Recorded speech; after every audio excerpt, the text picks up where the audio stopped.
Սիրելի հայրենակիցներ, պարտավոր եմ էլի հիշեցնել, 6-րդ օրն է այս ազգային ժողովը գործում է ոչ լեգիտիմ,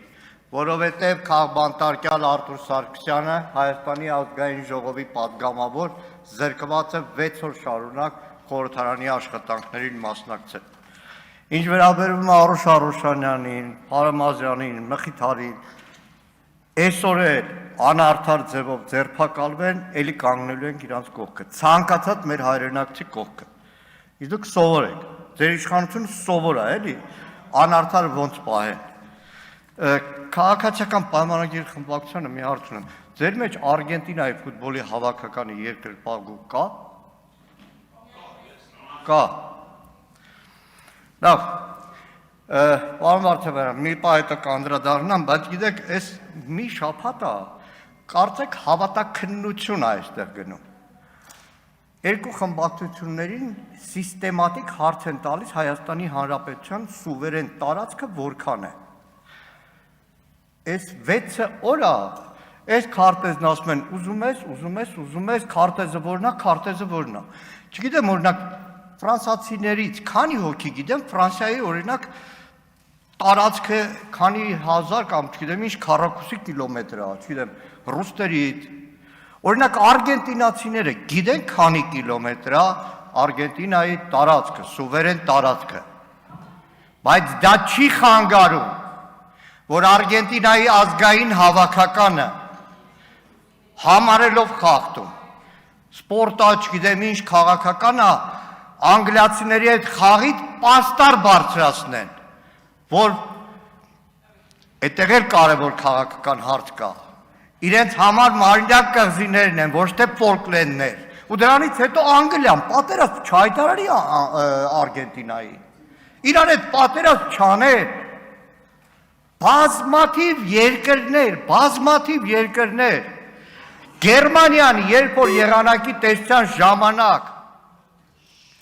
խոսում է Քյոնիգսբերգի եղանակի մասին,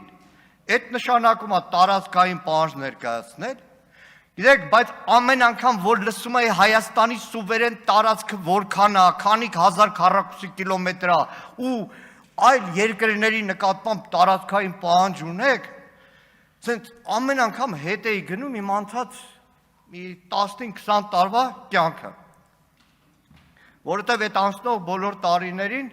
տարբեր առիթներ են եղել, որ Հայաստան են ժամանել թուրք լրագրողներ, հատկապես ֆուտբոլային դիվանագիտության ժամանակ։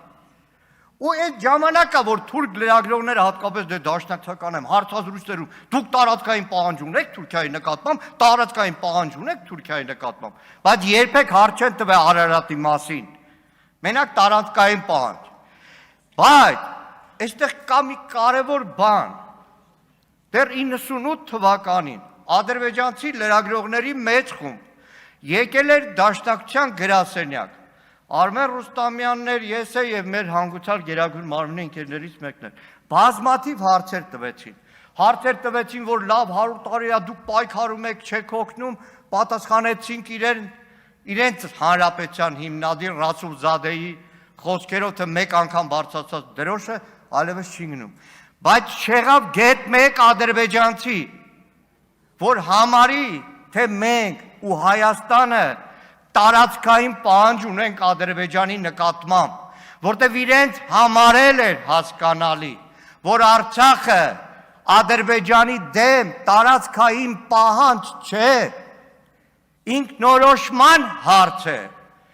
Այստեղ պատգամավորներից մեկը ասեց 30 տարվա հայ-ադրբեջանական հակամարտությունը, չէ, 30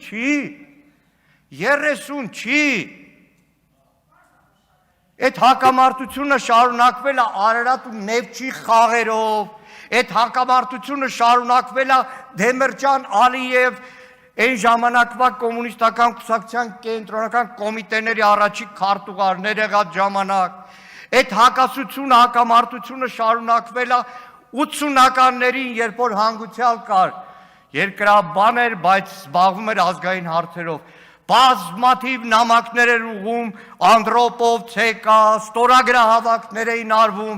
Այդ հակամարտությունը կար 60-ականներին Արցախում, երբ որ Ադրբեջանը հետևողական փորձում էր հայաթափել Արցախը։ Այդ հակամարտությունը կար այն ժամանակ, երբ որ ադրբեջանցին սպանել էր հայ երեխա Արցախում, վերջում այդ դատից հետո մեքենան վառեցին դրանով։ Այդ հակամարտությունը կար 40-ականներին, երբ որ Արցախում հարյուրավորներ էին ձերբակալվում։ Այդ հակամարտությունը կար 30-ականներին, երբ որ սկսվել էր բոլշևիկացումը, բայց դաշնակցական խմբապետ Թևանի գլխավորությամբ Հադրութում շարունակվում էր ապստամբությունը։ Այդ հակամարտությունը կար 1903-5 թվականների հայ-թաթարական ընդհարումներին, 18-ին, 19-ին, 20-ին, այնպես չի, որովհետև այստեղ ոչ թե երկու երկրներ, երկու ժողովուրդներ իրար վրա կրակում են, այլ ինքնորոշման հարց է, Արցախի ինքնորոշման հարցն է։ Եվ այս բանավեճի մեջ արդեն հոգնում ես, լավ ասում ես, 5 տարի այս թեմայով խոսել եք, պետություն և հայրենիք, պետություն և հայրենիք, որևէ մեկը, գիտեմ, մի օր դասագիր կա գրվելու, եզակի իշխանություն, եզակի երկրում, որտեղ քննարկման դիսկուրսի հիմնական հարցը հայրենիքի և պետության սահմանների ճշգրտումն է դարձրել, որտեղ որևէ ֆրանսիացու կամ գերմանացու մտքով չի անցել,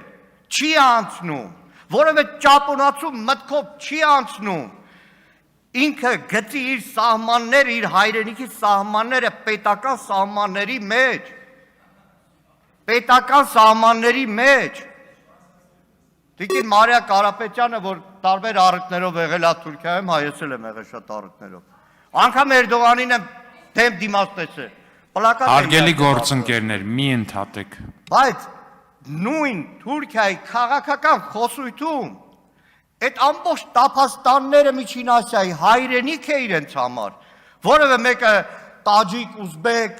տաջիկներին հանած, ուզբեկ, ղազախ կամ ռուս, ասում ա դուք աչք եք դրել մեր պետական սահմանների սուվերեն տարածքի նկատմամբ։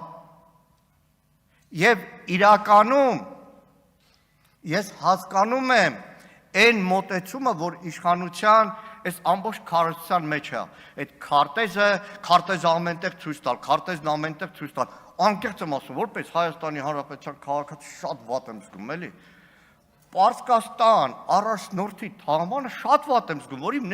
իմ երկիրը ներկայացնում է Նիկոլ Փաշինյանը այդ քարտեզը վրան,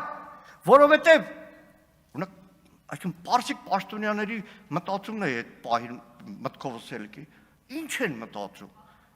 են մտածում, էլի, լավ, ինչն են ապացություն, ինչը, ինչպես, և այս առումով, այս դիսկուրսը, չգիտեմ, շարունակվելու է մինչև նոր իշխանություն կարծում եմ, դրանից հետո այլևս օղորմաթասը կխմենք։ Եվ վերջապես,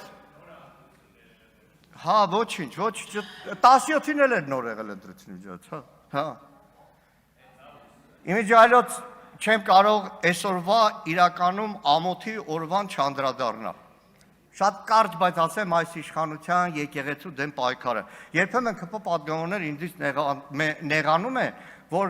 բոլշևիկների հետ եմ համեմատում, բայց նայեք, բոլշևիկներն ինչ արեցին, 20-ական թվականներին փորձեցին հայ առաքելական եկեղեցին վերջացնել,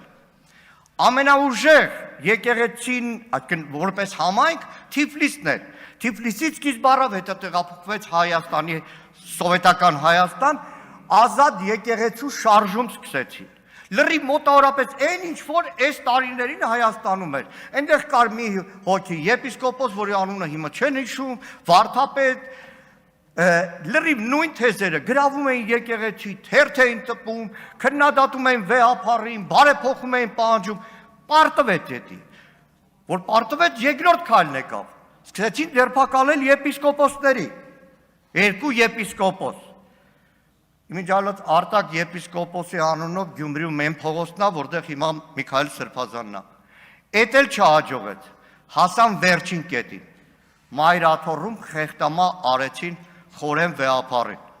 Աստված երկար կյանք տա մեր վեհապար հայրապետին, բայց այն ինչ որ այսօր տեղի է ունենալու վաղար շաբաթում, հավասարազոր է 37-ի խեղտամա անելու։ Ավարտեք, պարոն Մանուկ։